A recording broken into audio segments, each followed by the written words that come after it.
Salut à tous, aujourd'hui, on se retrouve pour un nouvel épisode qui aborde une évolution dramatique de l'affaire de Balthazar Ebang Engonga en Guinée équatoriale. Vous le savez sûrement, ce haut fonctionnaire, directeur de l'Agence nationale d'investigation financière âgé de 54 ans et père de 6 enfants, est au centre d'un scandale de sextape qui secoue le pays. Mais récemment, l'affaire a pris une tournure encore plus sombre et tragique. L'une des femmes impliquées dans ces vidéos s'est suicidée selon les sources locales des médias. Ce drame rappelle l'impact réel et souvent dévastateur de la divulgation publique de telles images. Les répercussions de cette affaire vont bien au-delà d'un simple scandale médiatique. Aujourd'hui, je vais vous expliquer comment ce scandale a pris une telle ampleur, les implications pour les hautes sphères du pouvoir, ainsi que le rôle controversé des influenceuses ivoiriennes comme Carmen Sama, Emma Lowes et Coach Chamonchic. Commençons par voir qui est impliqué dans cette affaire. Il ne s'agit pas seulement de Balthazar Ebang Engonga, on parle aussi d'épouses et de proches de hauts responsables, de ministres et même du directeur général de la police ainsi que l'épouse du superviseur de la sécurité présidentielle, Ressou Sedumoto Mang, figure également parmi les protagonistes régulières de ces vidéos. Ce réseau de relations intimes met en lumière un cercle très restreint de personnes influentes au sein du gouvernement. Et ça ne s'arrête pas là. Des membres de la famille présidentielle apparaissent également dans ces vidéos, dont la sœur du président de la République selon Africa News. Vous imaginez les conséquences pour la stabilité de tout un gouvernement quand des figures aussi importantes sont touchées. Avec ces révélations, cette affaire prend une tournure encore plus politique. Ce n'est plus seulement une affaire privée, c'est un vrai coup porté aux institutions et à l'image de l'État lui-même. Mais attendez, ce scandale ne se limite pas aux figures politiques. Certaines influenceuses très populaires, comme Emma Lowes et Stéphanel, sont également mentionnées dans cette affaire. Selon les révélations d'une internaute, Balthazar Ebang Engonga aurait offert des sommes considérables pour s'assurer de leur présence dans ces vidéos. D'après elle, Emma Lowes aurait reçu une proposition de 10 millions de francs CFA, tandis que Stéphanel aurait reçu une offre de 5 millions. Les révélations de cette internaute ne s'arrêtent pas là. Elle affirme qu'il existe des vidéos où Emma Lowes apparaît seule avec Balthazar, mais aussi dans des interactions impliquant sa secrétaire, qui serait également l'une de ses conquêtes régulières.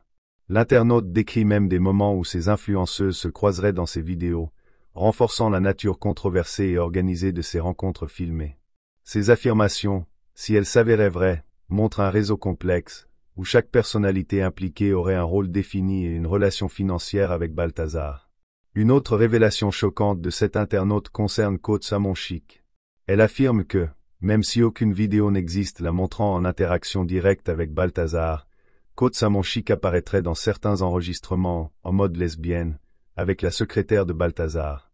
Cette description ajoute une couche inattendue à l'affaire, en exposant des interactions qui vont au-delà des simples relations avec Balthazar lui-même.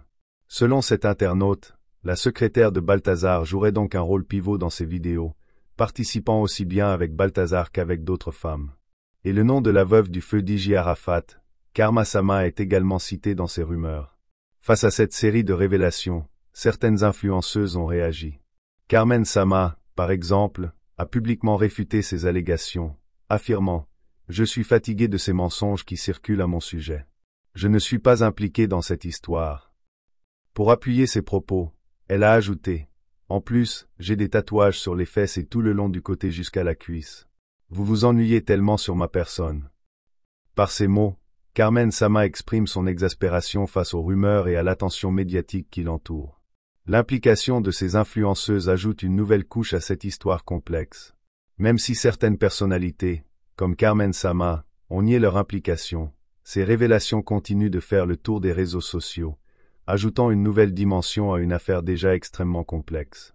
Passons maintenant à l'un des aspects les plus choquants de cette affaire. L'argent public aurait été détourné pour financer les ébats de Balthazar Ebang Engonga selon le Jeune d'Afrique.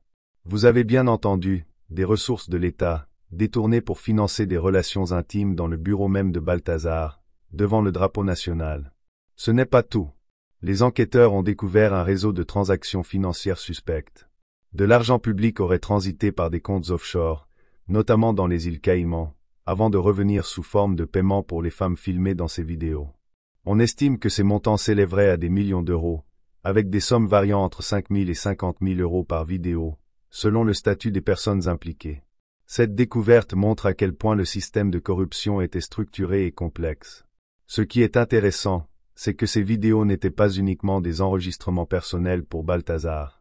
Elles servaient aussi de levier, de moyen de chantage. En gardant des preuves contre des personnalités influentes, Balthazar s'assurait que personne n'oserait l'attaquer. En gros, c'était une sorte d'assurance-vie qui lui permettait de se protéger contre des attaques potentielles en cas de conflit. Selon une source proche de Balthazar. Donc, en plus d'être un scandale de corruption et de vie privée, on est aussi face à un vrai système de manipulation et de contrôle. Cela montre comment Balthazar utilisait son pouvoir pour s'assurer qu'il resterait intouchable, peu importe ce qu'il faisait. Et maintenant, comment réagissent les autorités? Eh bien, le vice-président Teodoro Nguema Obiang a publiquement condamné ces comportements. Il a rappelé que les relations sexuelles dans les bureaux gouvernementaux sont strictement interdites et a déclaré que des sanctions seraient prises pour rétablir l'ordre. Mais cette affaire pourrait aussi avoir des conséquences plus larges. Pour la famille Ngonga, qui occupe une place importante au sein du pouvoir, ce scandale représente une vraie menace. Si les choses continuent dans cette direction, on pourrait même voir des purges dans l'appareil d'État, car ce scandale expose des pratiques jusque-là ignorées ou cachées. Mais ce n'est pas tout, le scandale ne reste pas cantonné aux frontières de la Guinée équatoriale. L'enquête s'étend à l'international, notamment vers Paris, où la sœur de Balthazar représente la Guinée équatoriale auprès de l'UNESCO. Cette affaire commence à toucher des personnes en poste à l'étranger, et pourrait même avoir des conséquences diplomatiques pour le pays.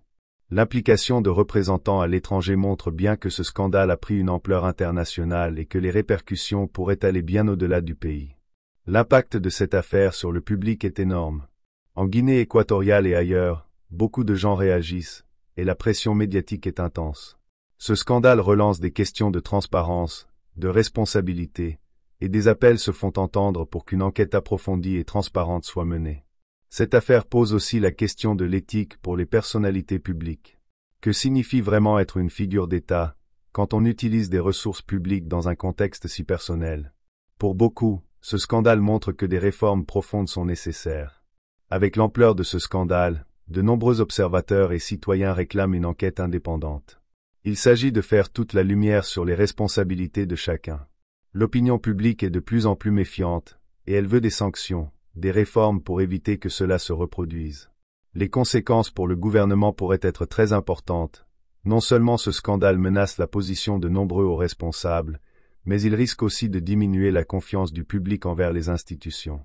Pour conclure, ce scandale expose des problèmes bien plus larges, des abus de pouvoir, de la corruption, et une utilisation des ressources publiques pour des intérêts personnels. En plus de la tragédie humaine qui a marqué cette affaire, avec le suicide des victimes, ce scandale révèle des failles dans la manière dont les institutions sont censées protéger l'intégrité de l'État. Ce que l'on peut se demander, c'est si la Guinée équatoriale répondra aux appels de l'opinion publique et s'engagera dans des réformes pour éviter d'autres abus. Dites-moi ce que vous en pensez en commentaire. Faut-il des sanctions, une enquête indépendante?